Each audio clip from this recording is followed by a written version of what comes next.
My name is Jason Nicholson. This is November 7th, 2013.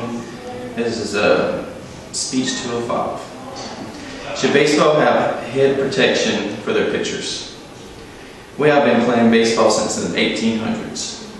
From my knowledge, there have not been many cases at all that involve pitchers getting hit in the head from a baseball being hit. The reason for this is because they had baseballs which are referred to as a dead ball. A dead ball is a baseball in which the speed of the ball is coming off of the baseball bat is not great compared to today's baseball. These days, you see young kids at the age of 12 all the way up to the major leagues getting hit in the head. Getting hit in the head is not happening every day, but there are tons of close calls, and that is why. There should be something done about pitchers having some type of protection around their head while pitching. What a pitcher can and cannot control regarding personal safety is being examined more closely than ever before. Since 1982, there has been at least one serious injury or a death every year caused by a line drive and hit in the head. No one can control or predict where a baseball is going. A pitcher also cannot predict if the line drive is going to come right at the head, so he cannot protect himself. This is why there is something we need to do and to protect the pitchers of baseball. There are some sports equipment companies that are creating some type of shield that would fit underneath the baseball cap and cover his temples and forehead. This is gaining momentum slowly in the youth and high school leagues. There is a high school in California in which they require pitchers to wear batting helmets. The reason is because the young man named Gunnar Sandberg, on March 11th, he was struck above his right ear by a line drive. He went into emergency surgery to relieve pressure from bleeding around his brain and was placed in a medically induced coma. 5 years ago in California, a pitcher was hit in the face with a line drive. Even though there was no serious injury, his face looked like a chipmunk with nuts in his mouth. And his father let him pitch just 5 days later. His fastball and his control of the ball was not the same and was never the same after that. His father said it was the fear of getting hit in the head or face.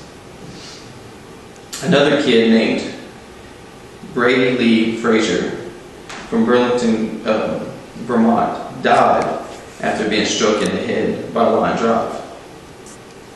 He was in the 8th grade.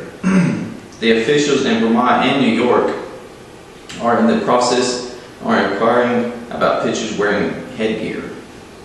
About 6 months ago, another kid from Loveland, Ohio, was struck on top of the head by a line drive.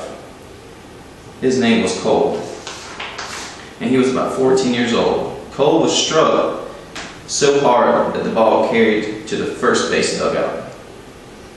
A helicopter took him to the hospital for emergency brain surgery, where a chunk of his skull was removed to allow for his brain to swell. He was in the hospital for 2 months. His parents debated if should they allow their other 3 sons at the age of 8, 11, and 15 to continue pitching. The parents started a nonprofit organization that donated over 1,000 baseball batting helmets for pitchers to wear in the youth leagues across 4 states. There is an elite club team called Cincinnati Sticks. After Cole played for his now mandates helmets for every defensive player through the age of 10 and for every pitcher through the high school age group. J.A. Hape raised his glove in front of his face as quickly as he could to attempt to shield himself from the line drive headed for his temple. This sickening sound of a sharply hit baseball striking the Toronto Blue Jays pitcher's skull could be heard across the baseball stadium. Haig's frightening injury was the latest occurrence of a pitcher being hit by a line drive. This revived questions around Major League Baseball doing enough to protect pitchers who frequently finish their delivery just 55 feet from the batter. There is just 4/10 of a second from the ball is hit and the ball that could be going right for the pitcher's head. Frederick Mueller, a University of North Carolina professor and chairman of the USA Baseball Medical Safety Advisory Committee, said that the point isn't that head injuries to pitchers are widespread, it's that they are so often catastrophic. There are some experts think that where aluminum bats are being used, the pitchers should wear some type of headgear to minimize injury. They also say that the helmet should have at least 5/8 of an inch of cushioning substance between the shell and the cranium to be effective. According to Dave Hosted, Technical Director of Southern Impact Research Center and a leading expert of the area of head and neck injuries. In other words, anything worn by a pitcher ought to be relevant to a batting helmet certified by the National Operating Committee on Standards for Athletic Equipment, NOCSAE. Also, Dave Hosted said, "We know a helmet will prevent serious injuries, but most pitchers don't want to wear them. What is available so far because of helmets look less than appealing." The batter in baseball is protected from head to toe, if he wants to be, when he steps into the batter's box to hit the ball. Why can't the pitcher be somewhat protective when the ball could be hit right back at him at a faster speed than he threw it?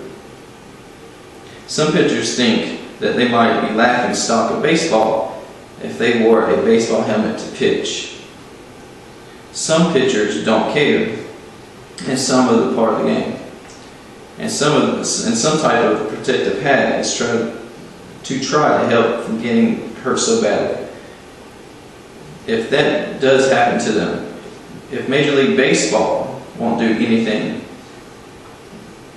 to try to help from getting hurt, Major League Baseball won't do anything for the pitchers, at least to do something to protect the youth from getting hurt like this. Either make them wear some kind of baseball helmet, or I put a protective padding in the baseball cap. Anything to help this cause. I know I want my kid to be safe as possible if he's pitching, playing the game that he loves. Now I'm going to show you two visual aids. This is one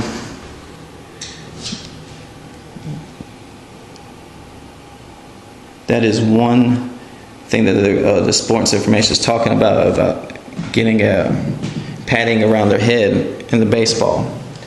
What this will do is pretend this is a baseball cap. They have that protective shield around their head and have the baseball cap on. That will protect the skull and the earlobe and temple area.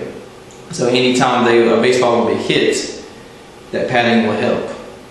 And anytime it will hit in the earlobe or in the temple or in the skull.